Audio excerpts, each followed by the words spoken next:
Kembali di Metro hari ini, pemirsa, mantan Bendahara Umum Partai Demokrat Muhammad Nazarudin siap menelanjangi sejumlah kasus suap dan korupsi yang selama ini diperguncingkan di tanah air jika dirinya sudah dianggap sampah masyarakat dan menjadi tersangka. Tetapi sampai saat ini Nazarudin belum mau membongkar semuanya demi keamanan negara, karena kasus yang terkait dengannya itu menyeret banyak kader Demokrat. Tadi kan saya sudah perlihatkan kepada Anda surat kuasa yang ditandatangani di Singapura tanggal 16 bulan 6 kemarin, dan Anda sendiri lihat paspor saya kan, saya berangkat kemarin di sana. Kemudian kemarin kita ketemunya itu di salah satu kantor pengacara di Shenton Way, di DBS Bank Tower, di Tower 2, tapi saya nggak kasih tahu secara jelas di mana. Tentu pertanyaan saya, mengapa sih sampai pilih pengacara Singapura? Karena kan kalau di Indonesia terlalu banyak direkayasa. Apalagi 90% berita itu mengarah kepada karakter assassination. Permintaan beliau, saya ini bagaimanapun juga ya, masih katakanlah Partai Demokrat, dia bilang. Dan tentu kalau saya mau buka semua, kasihan, dia bilang.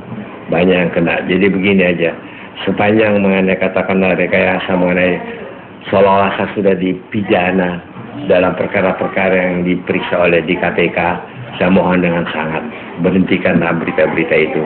Karena itu adalah karakter assassination. Jangan lupa, saya punya istri, saya punya keluarga, dan seluruh kerabat saya, mengapa saya ini sudah terpidana. Emangnya saya nggak ada sesuatu yang saya berbuat. Dan teman-teman di Partai Demokrat tahu keadaan sebenarnya. Dan dia juga mengatakan kepada teman-teman yang masih punya nurani, dan mengucapkan terima kasih. Jadi yang di Singapura itu dibagi dua. Tentu yang mengenai perkara itu sendiri, dan mengenai keseluruhan yang dia tahu, yang mungkin tidak akan pernah dia buka, kecuali kalau misalkan kepepet sekali dia dijadikan tersangka. Sedangkan menjadi masalah karena secara umum, bahkan lawyer di Singapura kok masih research sebelum examination, kok sudah di-ban, itu pertanyaan itu. Kedua, kalau di Singapura kan KPK nggak mungkin masuk karena bukan yurisdiksi dia. Dan kejujuran katakanlah Singapura dan kejujuran Indonesia masih lebih tebal di Singapura. Bapak tadi mengatakan ketemu di sebuah hotel yang di mana? Bukan, saya nggak bilang di hotel. Saya di kantor pengacara, saya sebut aja alamatnya di Shenton Way, 6 Shenton Way, tapi saya nggak sebut nama pengacaranya, di BS Building, itu aja. Shenton Way, BS Building. Di BS Building, di Bank Tower. Itu. Saya ketemunya sana jam 11.30. Kemudian dibikin apa yang dinamakan statutory declaration. Itu adalah pernyataan yang seluruhnya dia tahu tanpa dipengaruhi oleh siapa-siapa. Karena kalau di Singapura itu kan integritas tinggi. Kalau di sini kita bilang A, nanti jadi polemik lagi.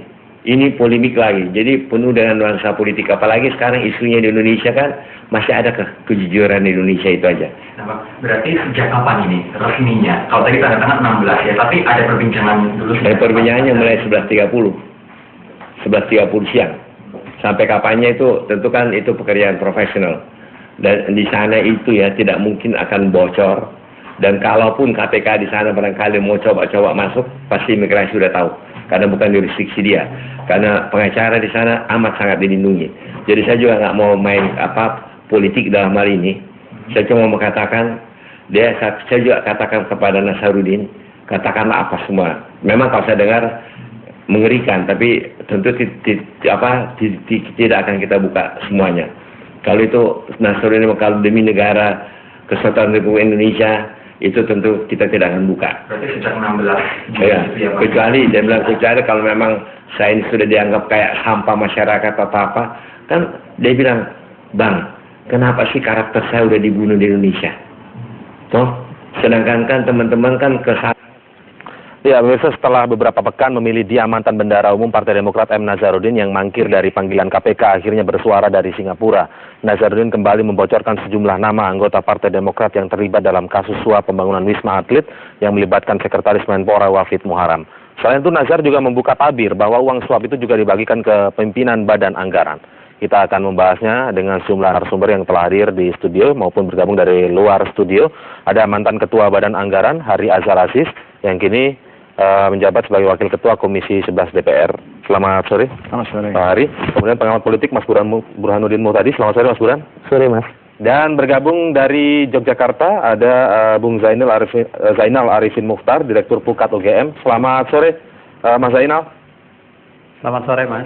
Baik, saya ingin melihat penilaian dulu dari Mas Burhan. Kita simak tadi bersama-sama statement dari kuasa hukum Nazarudin begitu ya, OJK Ligis, menyatakan bahwa ada poin yang menarik di situ. Jika memang ini dibuka semuanya, Nazarudin disebut belum membuka semuanya nih, tapi jika dibuka semuanya akan mengerikan. Yang Anda tangkap seperti apa nih? Yang Anda ketahui tentang kasus? Iya, terus terang ini sudah menuju pada efek drama yang makin berlarut-larut ya. Dan ada unsur blackmailing di sana.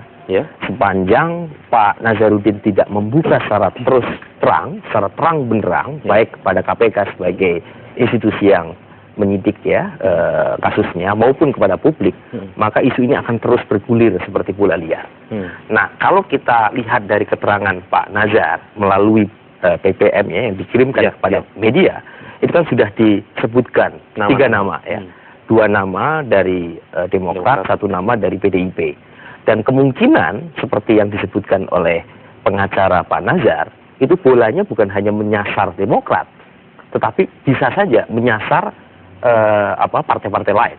Dan ini menurut saya kita tunggu ya komitmen maupun keterangan dari Pak Nazar sebaiknya kepada KPK secara langsung. Kalau misalnya dia sudah mengemukakan, mengangsur ya beberapa keterangan tetapi tidak diikuti dengan apa yang sebenarnya terjadi, justru akan membuat penasaran publik.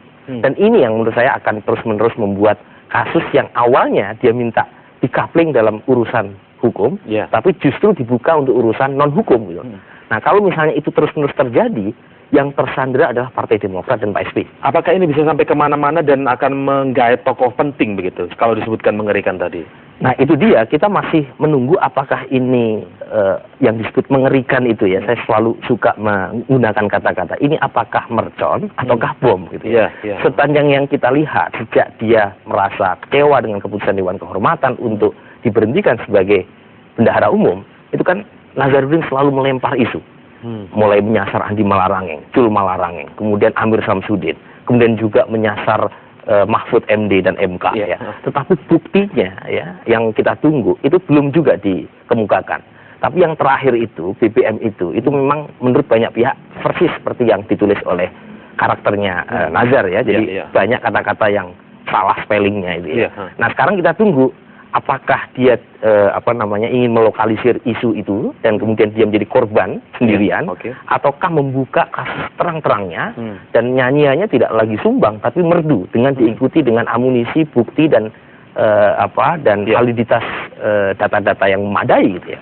Kalau kita simak begitu Pak, apa yang diungkapkan Nazarudin Pak Hari, disebutkan juga di situ aliran uang itu mengalir ke pimpinan Badan Anggaran. Sebenarnya Pak Hari mungkin punya pengetahuan atau informasi tentang bisa dimainkan di sisi mananya sih pimpinan Badan Anggaran ini terkait seperti kasus di Sesmenpora ini. Kasus Sesmenpora itu tergantung dari sumber anggarannya. Nah, sumber anggarannya itu mesti diselidiki apakah itu anggaran optimalisasi atau anggaran yang sudah diusulkan oleh Kementerian Menpora, yaitu yang kemudian masuk dalam RUU APBN yang diusulkan oleh Presiden. Nah, kalau itu sudah diusulkan di situ, maka persoalannya menjadi apakah itu gedung harus dibangun atau tidak dibangun, begitu. Nah, kalau dia didapat dari dana optimalisasi, yaitu dana selisih antara pendapatan yang bertambah karena kenaikan tarif pajak, hibah dan sebagainya, sehingga ada pendapatan yang berlebih dari apa yang dibelanjakan, kan itu belum mempunyai pos belanja. Nah, pendapatan yang lebih itu yang kemudian diperbincangkan di antara anggota Badan Anggaran, yang kemudian ditaruh di mana-mana. Nah, itu berdasarkan kesepakatan. Yang ada sebagian ditaruh di daerah. Yang itu yang kemudian oleh anggota Badan Anggaran daerah, mereka memperjuangkan aspirasi daerahnya, dan itu wajar saja karena itu dilindungi oleh undang-undang. Nah, kalau anggaran itu ditaruh di anggota, kebetulan dia Nazarudin kan sebelumnya anggota Komisi 3. Iya. Nah, tidak mungkin dia mengatur untuk menaruh di Kementerian di Komisi 10. ya. Sebab itu di luar portofolionya dia. Nah, berarti ada kalau betul ya, berarti ada yang komunikasi yang di luar lintas komisi seperti itu. Artinya akan melibatkan pimpinan badan anggaran di sini.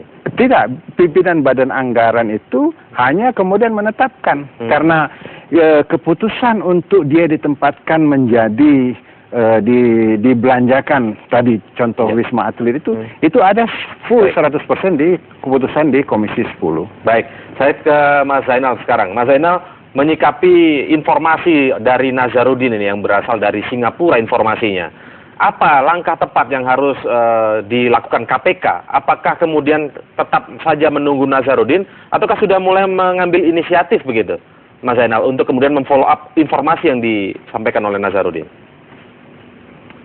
Ya, saya pikirkan sebelum saya masuk ke situ, saya pikirkan seharusnya kita berpikir bahwa kasus ini adalah kasus sederhana misal awalnya gitu.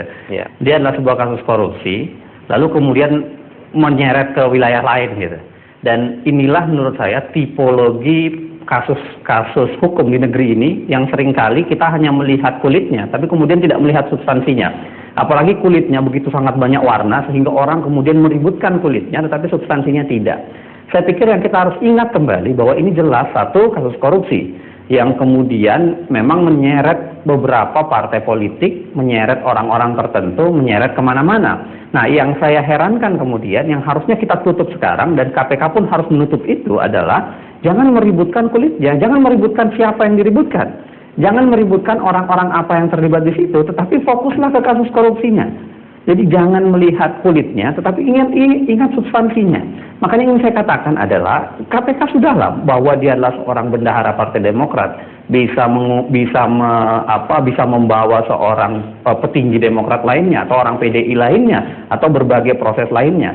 Nah, yang harus dilihat KPK sekarang adalah bahwa ini adalah bagian dari proses hukum.